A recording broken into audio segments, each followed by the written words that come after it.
Good evening, everybody. Welcome to Out the Box series. We are here at the illustrious Taste Radio. I'm your host, Josh, and tonight I have a very special artist all the way from Canada. I'd like to introduce Lahde. Hey everyone. I'm so excited to join today's session. What do you got for me today, Josh? Well, got quite a bit for you this evening. All right. But first, thank you for traveling all the way out here. I know you are currently on a media run while you're out in New York City. So we appreciate you fitting us into your busy schedule. Of course, a little one. So tell me, what brings you out to New York City? This week I am in New York to do a performance to promote my upcoming project. So far rehearsals, interview, a little bit of recording tomorrow, and performance. Oh, that is quite the schedule. Mm-hmm. Well, where do you find time to sleep, first of all? Hustlers don't sleep. There is no sleep. Yeah, I heard that, guy. If you're taking a nap, you fucked up right now. Well, that's quite the itinerary, I see. And the fact that you are, I'm not going to call you up and coming because you've been doing this for some time, but would you say this is your first time out of the States performing and doing your media runs? I did. Out of Toronto, rather. Out of Toronto. I dropped a project previously. It was called Red Eye, and I did my first performance in New York in May, at the end of May. So this would be my second little attempt at a media run. Okay. So you're not a rookie, but at the same time, you're establishing yourself. Establishing, practicing, getting better, growing. Okay. So you're in your craft, rather. Exactly. So the fact that you are taking the time to develop your craft and discover yourself, how would you describe your sound as an artist? My sound as an artist, it's difficult to describe because I like to bounce in between genres and play with different levels in my sound. As of right now, I'm experimenting with more futuristic sounds in terms of the way that I stack and layer my music. So that's something that is consistent and throughout all the songs that I have in my upcoming project. But as of right now, I bounce in between genres, so it kind of changes a little bit as well. I like the way you phrase that, bouncing between genres. So the fact that you're bouncing between genres, would you say that your upbringing may possibly have an influence on it? The fact that you come from a diverse culture? Absolutely. To elaborate, I was born in Nigeria, so I'm a Nigerian. But My sister. Yes, okay. But I came to Canada when I was 3. So, of course, listening to the songs that my parents loved, the traditional music that they loved playing growing up, as well as being exposed to such a diverse scene of music, growing up, going to school. Toronto has its own sound of music. That's something that a lot of Torontonians can kind of verify. But for the majority of it, we also like a lot of hip hop, pop, especially growing up as well on radio, a lot of pop, rock, hip hop. So that also influenced the types of music that I'm interested in now. But of course, Afro is home. So Afrobeats is definitely a genre that's really close to my heart. And Afrobeats has been taking over the world over the past couple of years, Yep. Especially post-pandemic. And I'm so proud. It's only a matter of time. The Africans, we've known. So I'm so glad that the genre gets its time to shine all over the world now. I'm glad that you're helping pioneer that as well. I hope so. So, tell me, would you consider yourself the princess of soul? I think that's a title I'd love to work up towards. I think there are many, many greats who deserve that title way before even considering me. But I do really love the soul genre, and that is definitely a genre in music that I'm really experimenting with in my upcoming project as well. I love the way you articulate your answer. I'm very big in manifestation. So that's why I was like, would you just consider yourself that? Because, you got to claim it. But at the same time, like you said, you have to work up to it. You recognize that there's established people in that genre. You're giving your credit to them. And I'm pretty sure they're very inspirational. Absolutely. Can you name a few inspirations? A huge inspiration for me, especially in that genre, is Aaliyah. Baby girl. One of my favorite artists growing up. As well, of course, you have Queen Beyonce, Rihanna, Nicki as well. Not only their music, but their stories and just the way their work ethic is set up. It's so inspiring to me. So, yeah, definitely those are a couple of figures that I look up to. Speaking of those figures, I see you're going with this baddie energy. I remember you saying that is the name of your fan base, the Baddies, right? What made you come up with that name for them? In my music, I kind of had a difficult time figuring out who I was making music for, who I was directing it to, I should say. Because again, all the genres, different age groups, but a common thread in my music, or at least a common thread that I'm hoping to achieve in my music, is just showing women that you can be anything you want to. You can be independent, you can be badass, and you don't have to conform to other people's ideas of what you should be. Just be who you are. And I think that inner beauty, inner confidence, being a baddie is not just how well you can do makeup or, who has the best hair or lashes or whatever. It's how you feel on the inside. And I hope that the fan base, attracts women who feel that way, or women who want to see themselves represented in that way in media. And I especially feel like that is so important in today's age, because the music scene has changed so much in a lot of positive ways, but a few negative ways. I feel as though a lot of the messaging that we're pushing now, especially to young girls, it's for the most part,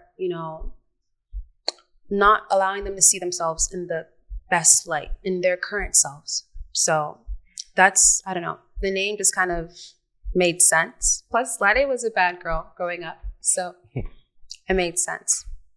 Wow. That's a very powerful message. I've realized that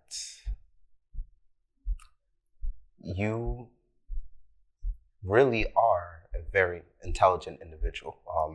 I recall that you graduated at the top of your class, valedictorian. In high school.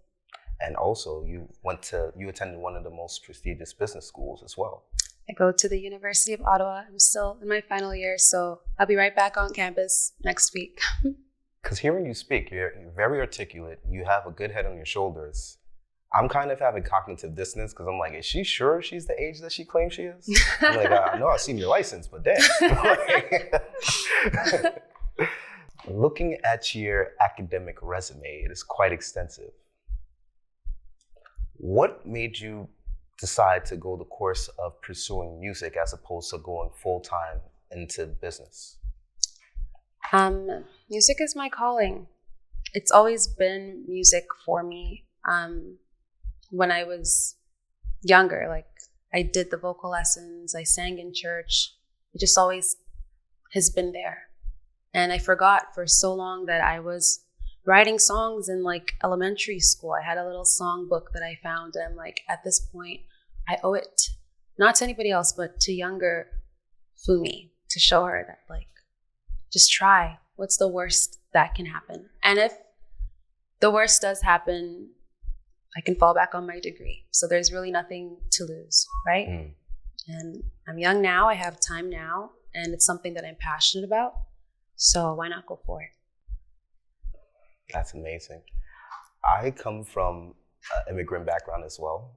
So my parents were very big on education. My background specifically is Haitian, all right? So we have the 3 L's, which is l'école, l'église, la caille, which is school, home, and work, right? So the fact that you are really making this like your career, did your parents feel any type of way? The fact that it's like, you graduated at the top of your class and like, you got this full paid scholarship. Why are you avoiding that to sing to people? Like, you know how they can be. My parents are actually very supportive. My dad is a professor, so there was no not going to post-secondary. Education has always been number one. My parents and I's deal, as of right now, I'm still in school, so they will let me do what I want to do in the music as long as I graduate. Okay. So that's our little deal that we have going on now. And the internships will always be there. The big four companies will always be there. And I was lucky enough to get a lot of my experience early. I had my first big four internship in third year. And I did that for about 9 months. And I had a lot more experience working with the Ottawa Board of Trade. So because I have the experience on my resume already, what would hurt? Like, it wouldn't really hurt to take a year to pursue something while I'm in school. So not really dropping one thing for the other. I think both are equally important. It's just about time management. So I see that your brand is, or one aspect of your brand is woman empowerment. Mm-hmm. So speaking of woman empowerment, would you say that Red Eye has that message in some of the tracks? I would absolutely say that. In essence, I feel as though Red Eye in itself it's a story. I'm a big reader. I've always been a big reader. Like, even coming to this country when I was younger, I was in the ESL classes. I did not know English. I spoke Yoruba. Could have fooled me. Really? That means my parents did a good job.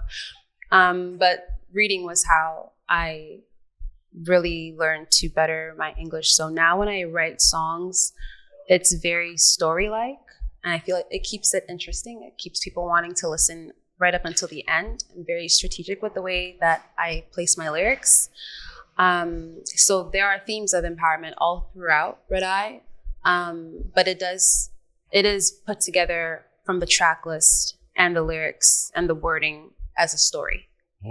So for those who really listen deeply, from the beginning right until the end, it kind of wraps up. But the ultimate message at the end of the album, the last song, is Cruisin'. So just reminding women that you don't need a man. Like, you don't need, if you really listen to the tracks, like, you're enough. Just keep on cruising. Wow. I love that.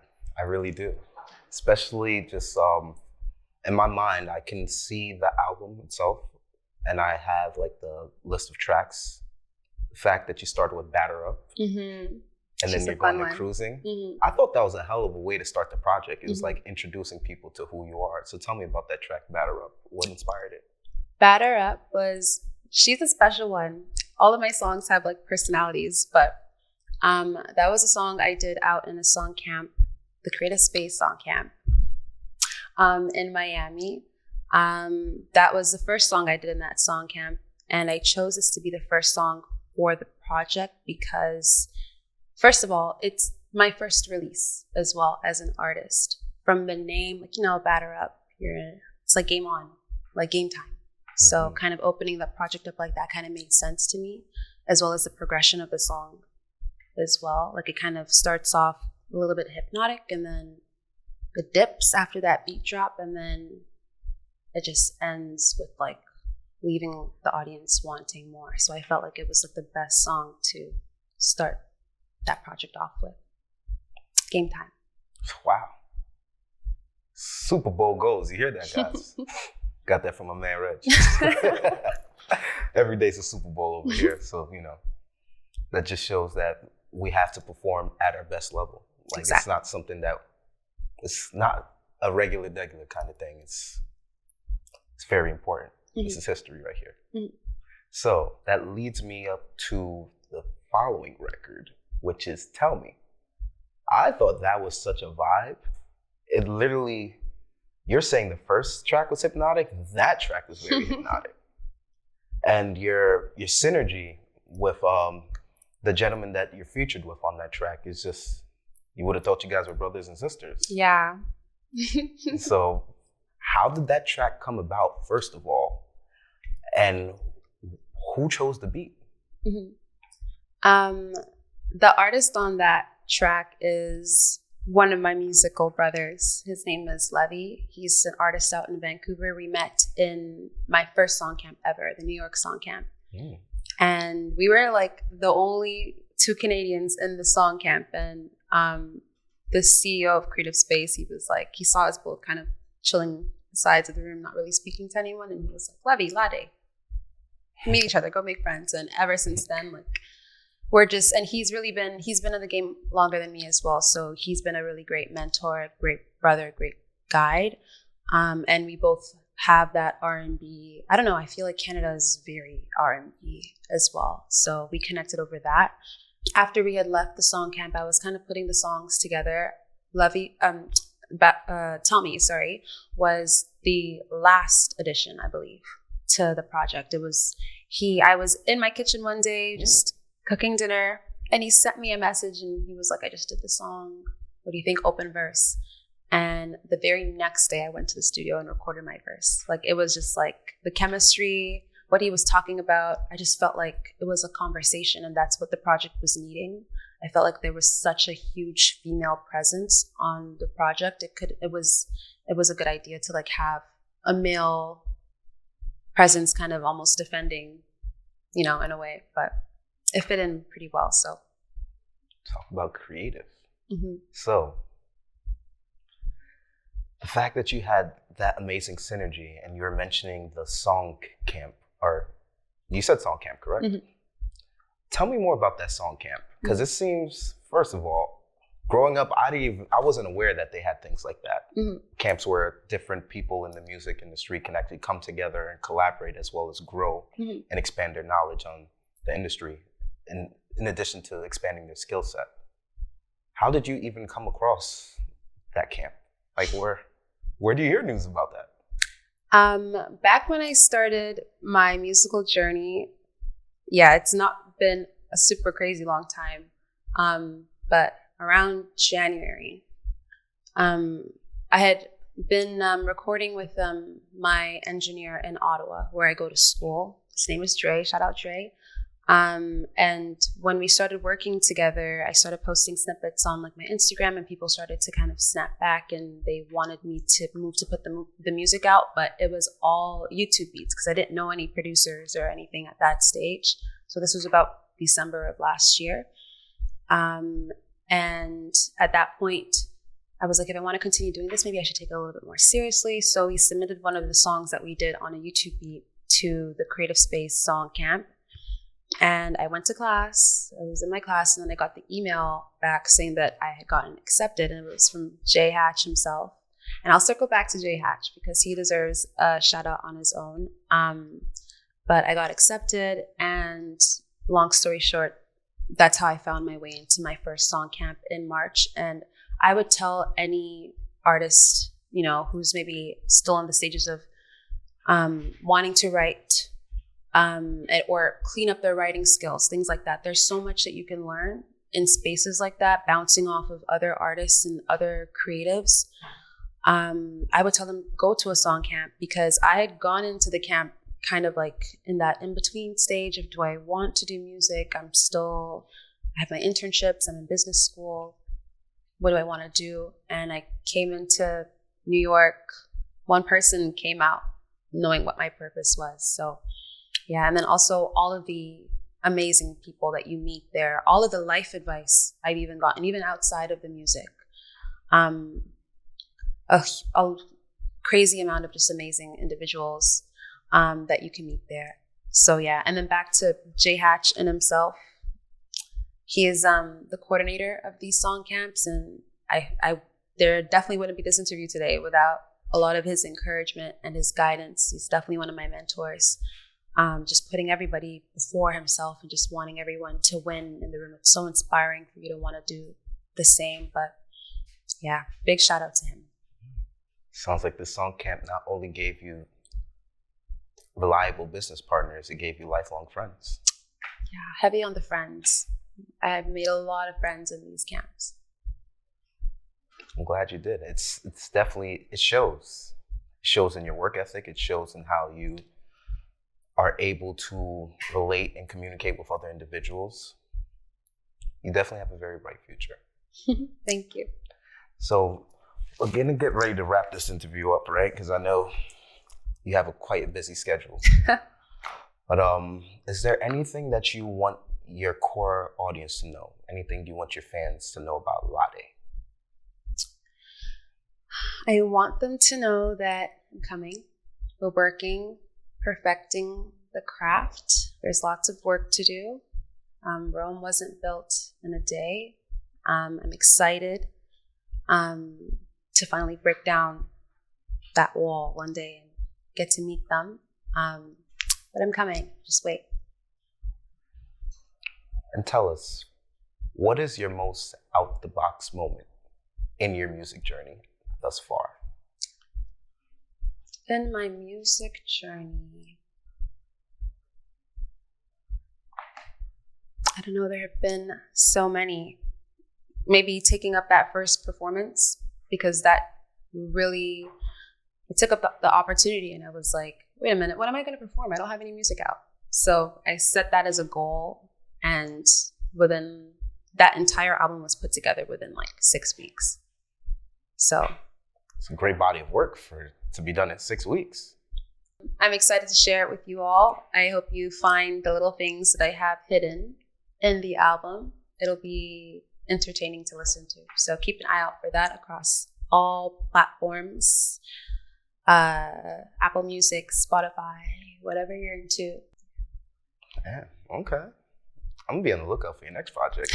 This is what you cooking and it's out the gate? Shit. Well, you guys heard it here first. This is Josh here on Taste Radio, repping Out the Box series, and I have the one, the only Lahde.